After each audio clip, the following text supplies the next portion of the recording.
Good morning. Can you please say and spell your full name? My name is Tyler Matoin. It's Tyler Matoin. Is it right if I call you Tyler? Yeah. I'd like to draw your attention to March 20th, 2025. Where were you working? Corewell, Beaumont, Troy. That's located within the city of Troy? Yep. Now, on that date, is that the one located on DeQuinder? Yes. Just to get a little bit of background information about Corewell, does it include a hospital, correct? Yes. And there's a number of healthcare services that are provided at that hospital. Many. If you were employed there, when did you first start to be employed there? October of 2023. What was your responsibility? What was your title? I was a radiology aide, so I helped transport any patients to radiology, any CTs, X-rays.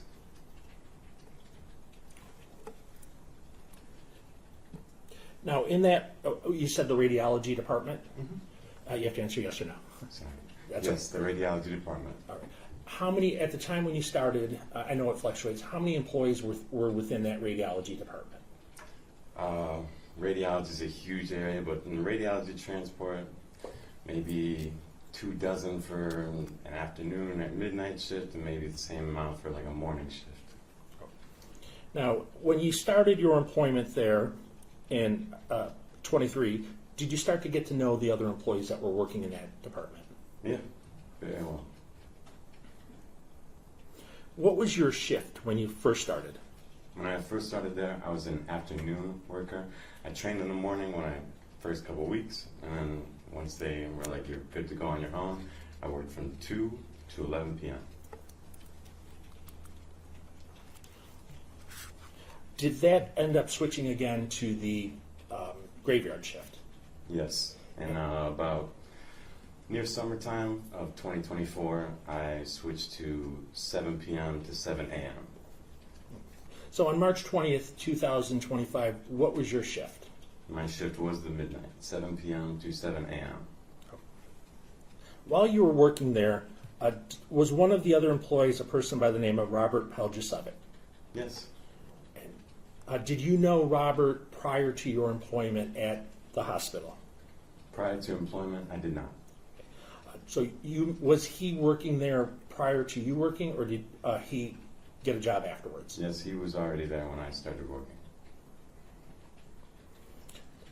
You mentioned that you had switched a number of shifts. Were you on the same shift as him? We both decided as friends that we should try this new shift out.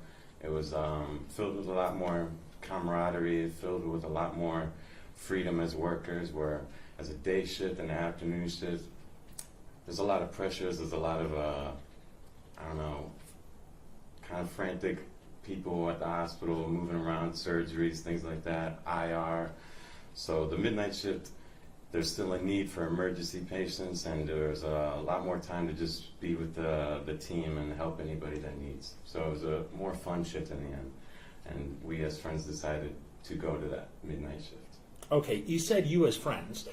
Did you form a friendship with him at work? Yes, just around the time of the beginning of my career there, about like November 2023 is when we really started getting to know one another. Okay, and you indicated that you had a friendship at work. Did that friendship go out into your personal life also? Yes. And when you had slow times during that midnight shift, would you spend time with him at work? Yes.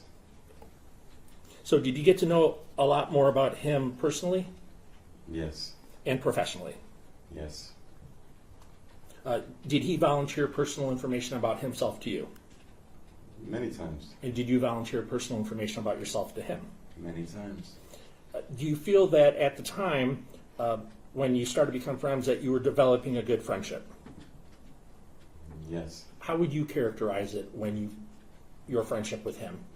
As time went on, I viewed this man as a brother. I viewed him as close as a friend of anybody that maybe you grew up with. Did you feel camaraderie with him? Yes. Did you hang out outside of work with him? Yes, we would go to things like boxing. We would go to things like breakfast after a shift. We would do many little activities after work just to hang out maybe for a few more hours. Now, and again, I know it's a basic general question. How would you describe your friendship with him? Would you hang out with him outside of work daily, weekly, monthly, something different? Many days during the week sometimes. Okay. Did you exchange telephone numbers? Yes, Did you follow each other on social media? at some point. Okay. And what types of social media did you follow with him? I recall social medias like Instagram, like TikTok, like Snapchat. Now, I have to transition to something that may be a little bit difficult for you. And if you need a break or at any point, feel free to let us know. Did there come some time during your employment that your father passed? Mm-hmm. You have to answer yes or no. Yes. Okay. They passed in December In December of what year? 2024. 2024. Okay. Obviously, it was rough for you. Very. Did you take any time off of work when that happened? Even during the time where I knew he was going to pass soon, I decided to keep working. I would end a shift and go right to a hospice to see him. I didn't take time off work. I didn't want people to worry. I even more so wanted to be a pillar of hope for other people. Or as other people were feeling down about this, feeling down about that, I'd say, hey, like, I have a lot of things going on, but I'm still working, I'm still thriving, so, don't let anything get to you like that. So I just continued working through that whole process. Okay. In your opening, you told your boss and your other employees about your unfortunate situation. Yes. After your father had passed, was there anything that happened to the relationship, friendship that you had with Robert? After my father had passed, there was almost like a decline, I could say, in the friendship. It appeared that maybe I had done something in this process to aggravate, but there was a change in a sense that I didn't at first realize. Okay. And what sort of change, if you can kind of give us an example? The conversations might have been different than before, whereas maybe we would support or laugh with one another. It was a little more aggressive on one end, and I was kind of taken back by that. There was many times where conversations led towards the passing, and it's not something I would always want to talk about. There was conversations from his perspective where he would speak to my father and pray with my father, and that set me off my guard a little bit because I wasn't expecting things like that. Okay. I want to ask you a little bit about some things that happened in January of 2025. Okay. Do you remember what was happening with Robert and a prayer card? Yes. Okay. And do you know, did you give him a prayer card? Yes, I put in like a little card protector. I gave it to him because when the funeral happened, and there was some text sent between me and him at the funeral service, December 14th. I was letting him know that I would bring him one, bring him something, a token of this funeral, so he could remember him as long as just as I did. And in early 2025, that prayer card was taken and urinated on by him. Well, we'll get to that in a moment. So and I apologize for interrupting. So in January of 2025, did you have a conversation with Robert? Yes. And did you have a conversation about Robert where he indicated that he had to talk to your dad? Yes. Okay, and that was after your dad was deceased, right? Yes, this is after his passing. And what did he tell you specifically that happened? That the conversation that he had with your dad?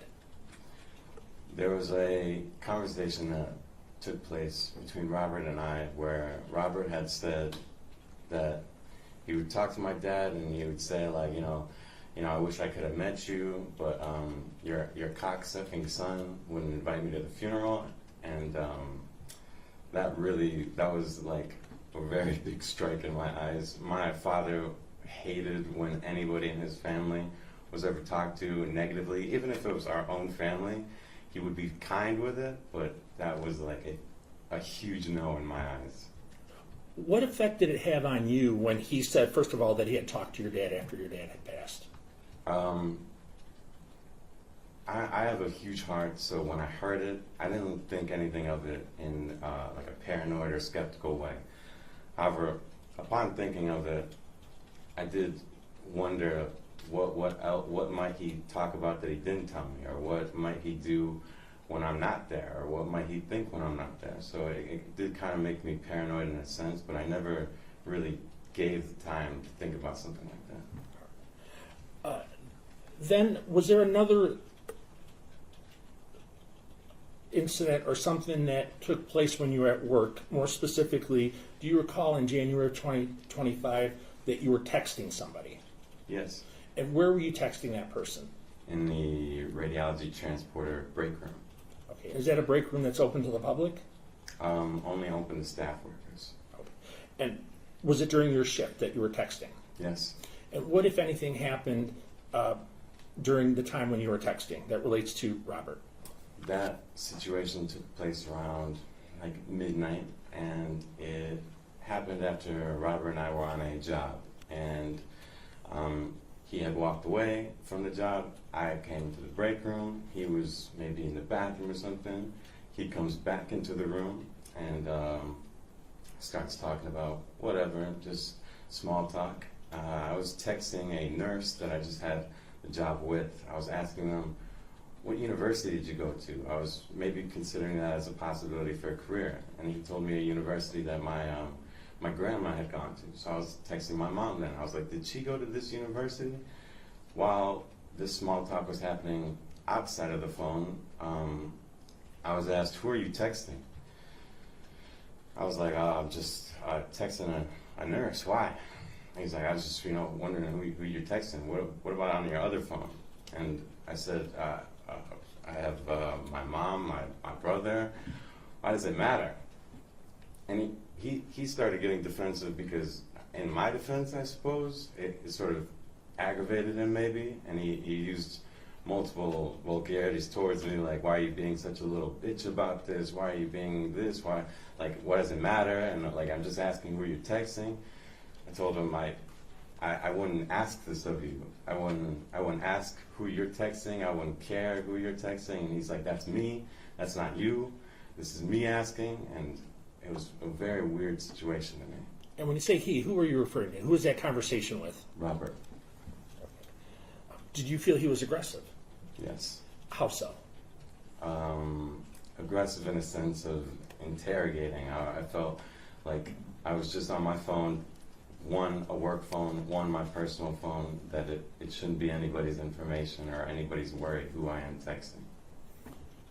Did you have a chance to think about what had happened with him after it took place? I did.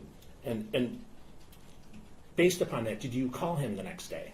I did aim to call him the next day, and on that call I vocalized that I no longer wanted to continue this friendship. I didn't want to view each other as brothers. This sort of thing had happened maybe a handful of times beforehand, but not on the level of this at work. So as soon as it took place in the professional environment, I was kind of sick of it. I was finished with this behavior. I was finished with this idea that this is how a friend would speak to another. So I said, hey, like, I'd like this to no longer be active. I'd like this to no longer be brothers. I wish you the best, though. Like, God bless you. And that was not taken well. And how did he take it? What did you observe? What my words and what my meaning was said, he took it as the opposite, as if I was swearing against him or saying the opposite of God bless you. And the reaction was, oh, you're a little bitch, you're a coward, you're a pussy, you're this, and all these obscenities. Did you continue to work with him after that had taken place? I did continue working at Radiology Transport. Had your relationship, friendship changed after that conversation? Yes, greatly. I'd like to draw your attention to February of 2025. Did you and he make arrangements to meet anywhere? Yes, it was a day after I had just gone snowboarding. I got a text saying we should meet up. From who? Then when I got the text, I had a real weird feeling about that. I was like, this is a very odd thing to hear after I was just spoken to the way I was spoken. And the day after that trip to Pine Knob, I go to this coffee shop that I've chosen. I'm like, okay, I know this is a place that's good and open, and I arrive before he does. I buy 2 coffees, I buy 2 desserts, so we can both share, maybe talk about something, maybe shred or close any ill feelings towards each other. That was my hope in this. Was that Robert? Yes. Again? And what coffee shop was it, if you recall? It was the name is not going to be how it's spelled, but it's called Shaghaf Coffee. It's SHAGHF Coffee in Utica. Okay. And when you went there, were you alone? I was all by myself. And when he showed up, was he alone?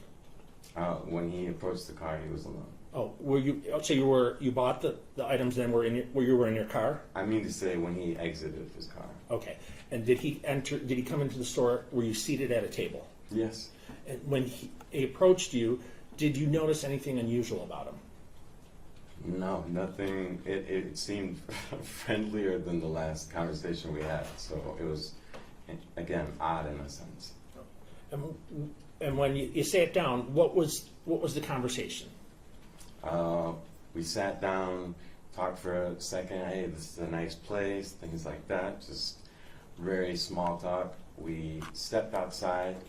He wanted to smoke a cigarette, and then very similar things were repeated about this whole event, in a sense. That it was like, things like you're wrong in this. You realize you're wrong in this.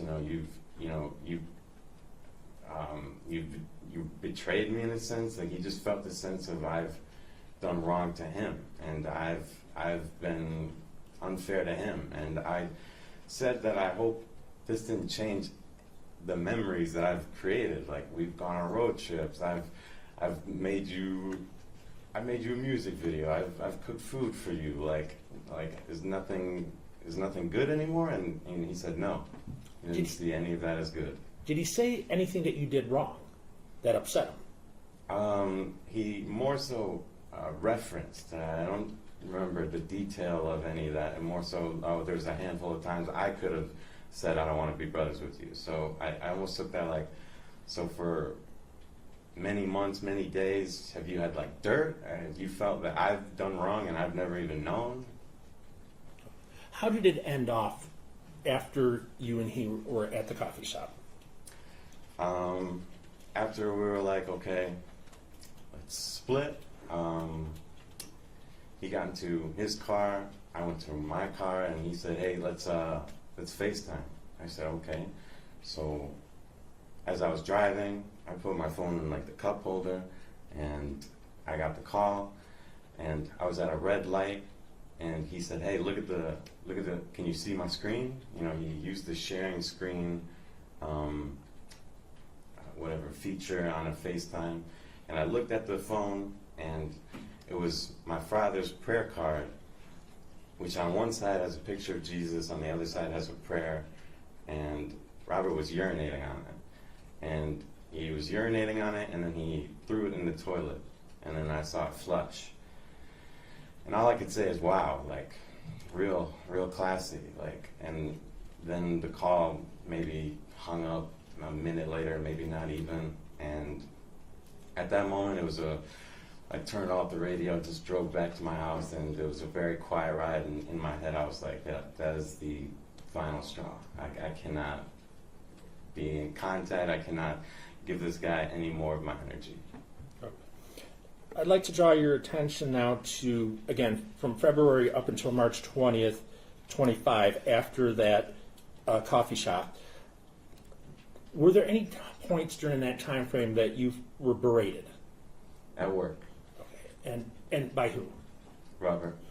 And can you give the judge examples of how you were berated?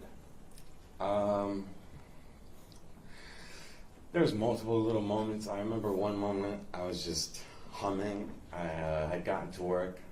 He was already there. He'd already clocked in, I'm assuming, so I already started working. I just arrived, and I would always bring food before I clocked in, so I could just have. So I could have food before I started my shift. And I remember humming, and as people started dissipating out of the room, it was just me and Robert. And he said, like, "You singing now?" And I said, I'm just humming. And already feeling this aggressive sort of conversation coming towards me, and he started saying swears in Albanian toward, like, you know, like, oh yeah, like, go fuck yourself, or things like that, like basically just like very vulgar language towards me when I just hummed a song. There was another moment when he was leaving work, and he said, fuck your family in his language. He's basically said, fuck your mother in his language. And this is him just leaving. He had his backpack on. He was about to walk out the door. My only response was, hey man, God bless you. God help you. And I said, urinating on the cross, that's a very bad, that's sacrilege, that's desecration. And that was when he was leaving, so he opened the door again and then said, what? I was like, that's desecration of the cross. And I got a job on my work phone, so I started walking towards the emergency center. So we were both walking towards the emergency center, and he just kind of kept going, like, I don't need God's help, like, you know, I didn't do anything. This is your problem now. And I was again, I'm just trying to be like, man, this is what you did is wrong. And he was proud of what he did, though. Like, there was no point where he ever had reluctancy or regret. He was proud of what he did. And I said, no, you will need God's help, because what you did is very bad. And he said, no, like, I didn't piss on the cross. He didn't believe that. He said, I pissed on your father's name, and I pissed all over it. Like, he was very, very, felt succeeded, felt achieved in that act. How did it make you feel? Did you feel aggressive towards him? Not in any way. Since I was going to the emergency center to go grab a patient for a scan, for a picture, whatever they needed, as he exited and he was saying all these obscenities, as it echoed in the stairwell, I just walked towards the job, and that, like, is out of my mind. It's one ear out the other. That's every time this happened, it was one ear out the other. Okay, and then 2 weeks before, was there an eraser board within the employee area? Yeah, we have a big whiteboard for any people who need to sign up, anything like that. And did there anything happen with that where you wrote something on there?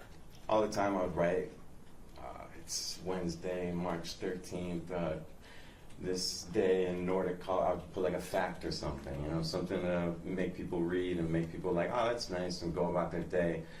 Anything that I could to lift my team up. And I remember multiple times Robert just erasing it and me rewriting it.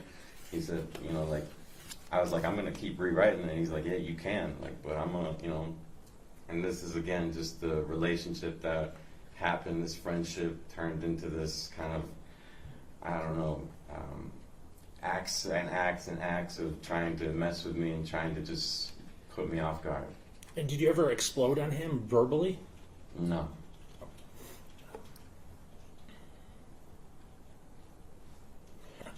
Now, 1 week before March 20th, 2025, were you continuing your work shift at the graveyard shift? Yes. And that week before the March 20th, did you see Robert at work? There was several days where I thought he was scheduled. I don't know if the boss had made some sort of reason or an excuse, if there was an excuse of leave, but there was multiple days where he was scheduled where he didn't. come to work, and one of the last times I saw him, there was a disagreement where a coworker did see it, and it was just like, that was a point where I did feel threatened, in a sense. It was a point where I was feeling more antsy about this continuing bullying and this continuing like a berating. I remember something like he kept talking about me, and I said, like, this is like womanly. This is almost like an ex-girlfriend talking about me. Like, I don't know what's going on right now. He took that as like, oh, you're calling me a woman, like you're a pussy. And then I remember saying like something in reply, and then he said, if my coffee doesn't taste good the next day, like, you're gonna know, like, and he used that as a reason of like, if the next morning his routine didn't go how he felt, for a good day, then he would do something about that. Then he would make it right. So I took that one moment. Now in hindsight, I should have taken it a little more seriously, that maybe in my one little rebuttal, that I've actually angered this man and that he might do something. Did you block him from social media and from your phone? In early February, when that situation happened over FaceTime, that was, like I said, that was my final straw. And that was when I deleted the number.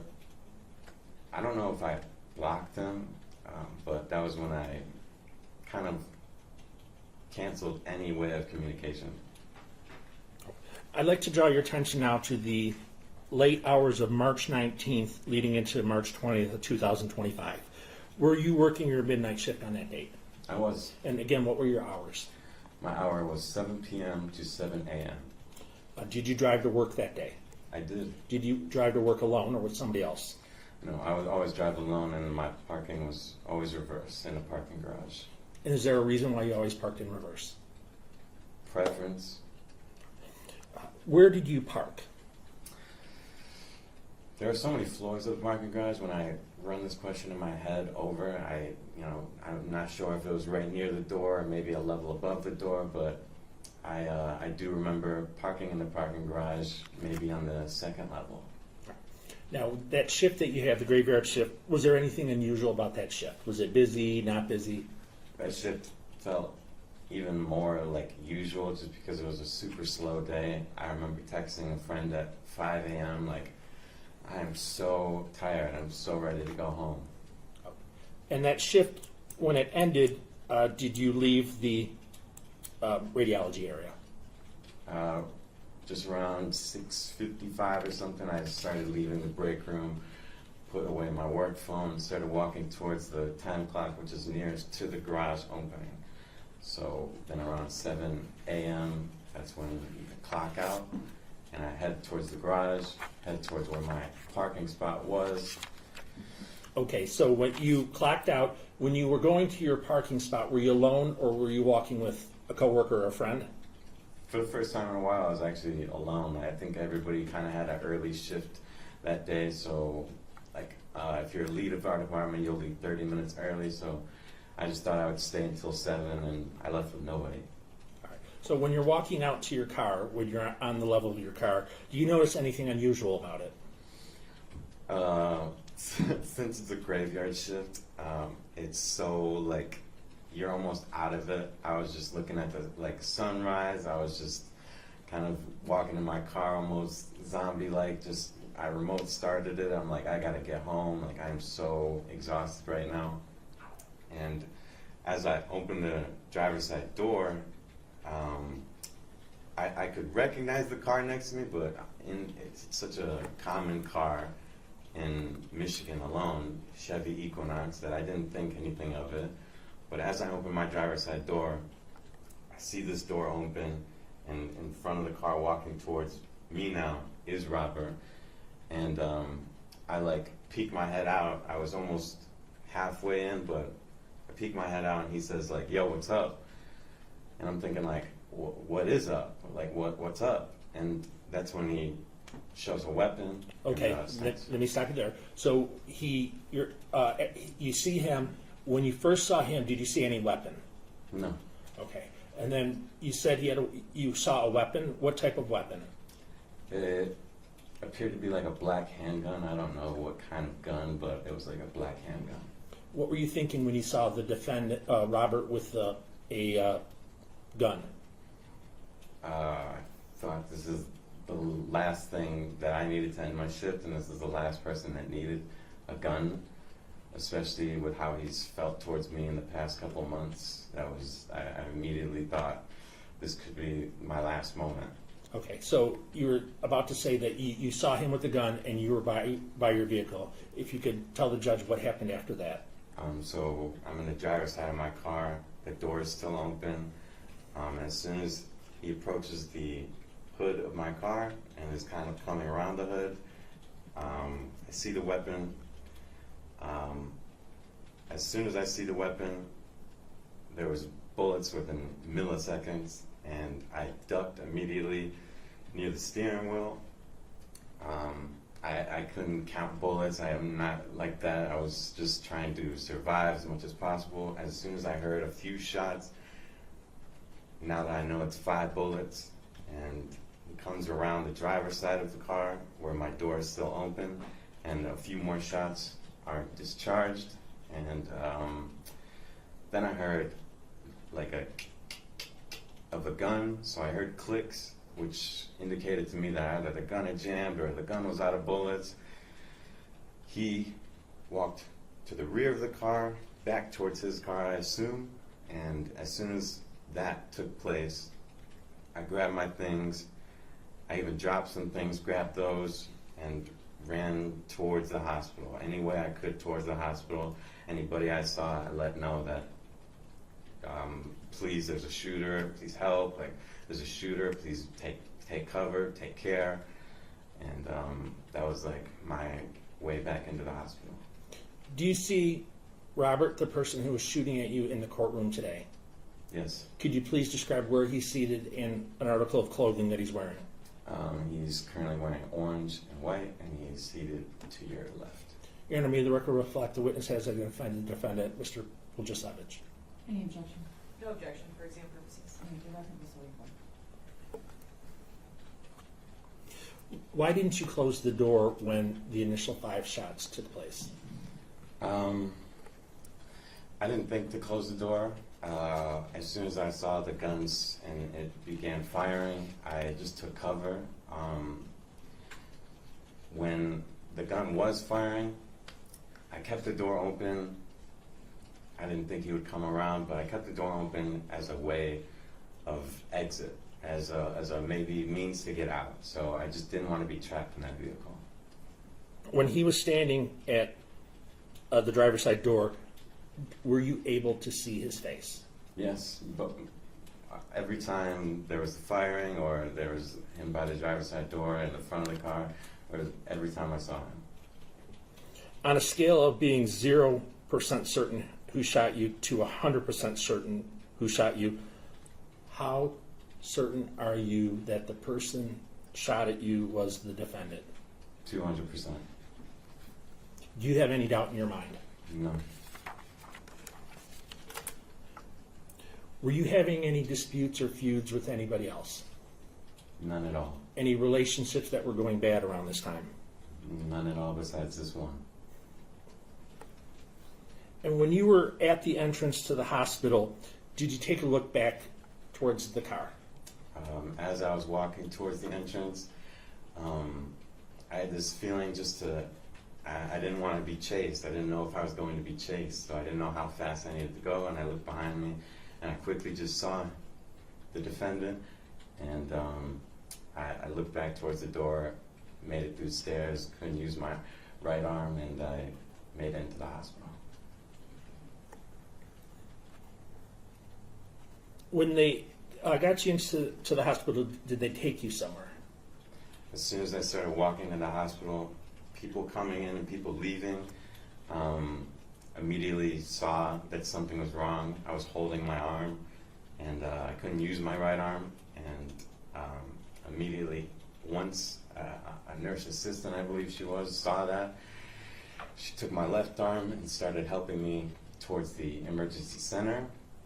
in which they took me right to a resuscitation room where I was immediately starting to be operated on, cared for in a sense. Okay. In that recess place, were you startled? Yes, I think adrenaline was taking over a lot at that point, and it was almost wearing off at this time in recess where I was feeling a lot more I immediately asked the present security or officers that if they could just make sure my mom was okay. And at some point, did you text your mom?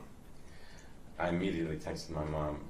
As I got my phone out with my left hand and I texted my mother, I'm in recess, because every worker in the hospital got this active shooter alert.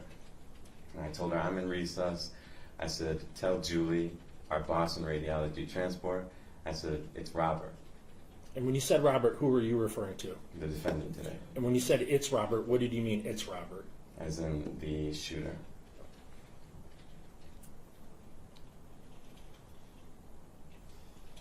Did you tell the police who shot you? Yes. How did you feel when you were telling everybody that Robert had shot you? There was a lot of, I'm surprised I was able to walk towards the emergency center, but as you're sitting in this stretcher with all these moving parts, all this person putting this in you, or this person putting an IV in you, and the police asking me, who did this? Like, do you know who did this? I almost was reluctant to say, because everything in my growing up is like, well, don't rat on your friends, don't tell on your friends. And to have to tell people that it was a friend, that somebody who I've cooked for, hung out with, went on road trips with so many times was a friend, it was so difficult for me to do that as a man towards another man, because I knew how much this guy had in life. He was looking to be in music. He had a lot of talents, so it was very difficult for me to have to give now information that could protect the public. It was very difficult for me. Now, you mentioned some injuries. What were your injuries? So now I have a huge scar to my chest down to my elbow. I had a shattered right humerus. The bullet was lodged near my shoulder, and they had taken that out. And there was a through and through bullet on my left arm, so it went through the front of it, out the back, maybe out the back, or in the back, out the front. I'm not sure. And they speculated that there was like a graze of a bullet on my fingers, my index and my middle. You may have one moment, Your Honor. Yes, you can.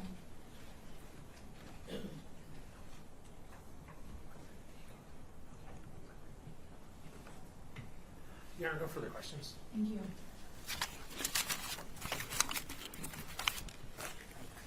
Good morning. If I ask you something that you don't understand, just let me know and I'll try to rephrase it, okay? Okay. Alrighty.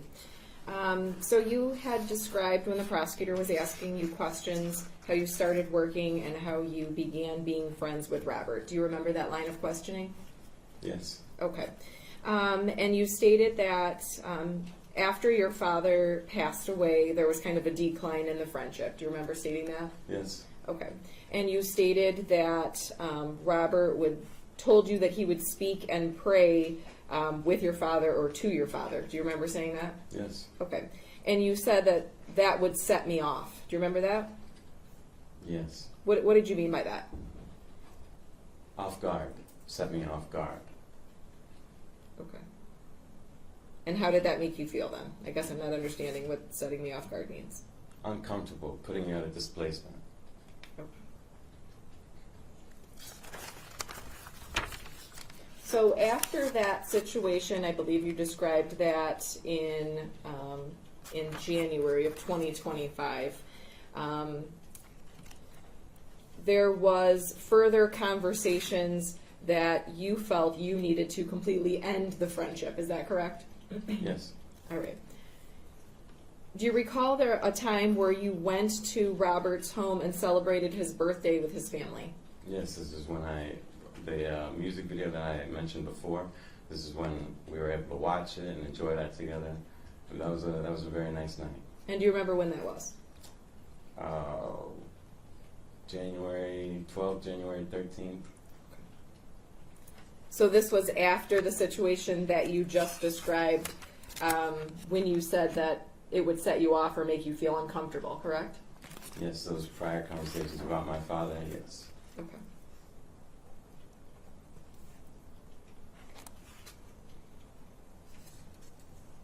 So was it after that birthday party that you just described that you called him and vocalized you no longer wanted to be friends, or was it before that? That was near the end of January. This moment at work where there was a texting dispute, that was near the end of January. So you testified that there was a time where you vocalized to him that you didn't want to be friends, correct? Yes, And then following that, in February, you described a situation where you received a text message from Robert to meet up for coffee, correct? yes, He allowed you to pick the location, correct? yes, And you testified that you met, you got there early, you bought him a coffee and I think some snacks, correct? yes.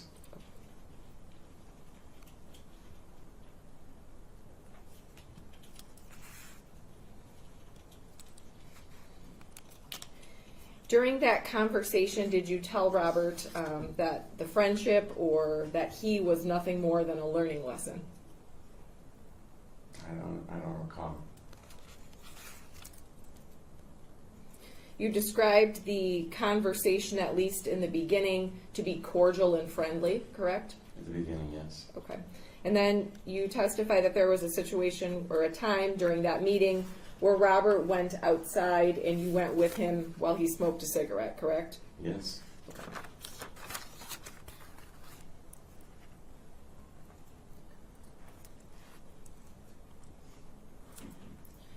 Now, moving forward just a little bit, you described some situations while at work where you said that Robert would be swearing in Albanian. Is that correct? yes. Okay. Do you speak Albanian?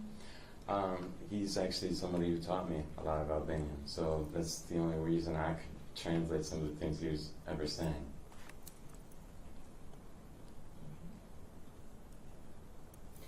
You referenced that you received a FaceTime call from Robert, and in that call, a video was played. Do you recall that? Yes. Is that something that was saved to your phone? No, I was driving, so I didn't think at the time to record or take evidence of it at all. I just looked down at a red light, and there it was on my phone. Understood.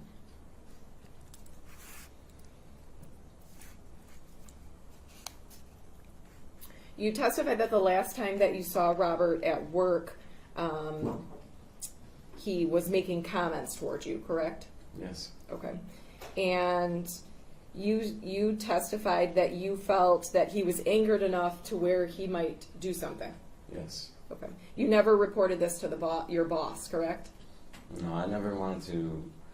That was why when things became more work-centered and people started realizing that there was something going on, I didn't want that. I didn't want to make this a public problem or put him at any means to lose a job.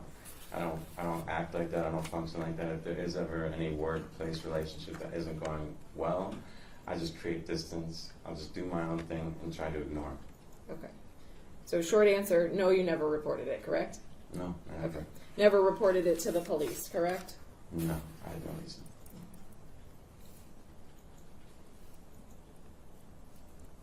I have nothing further. Thank you. Additional questions for this witness? No, Your Honor.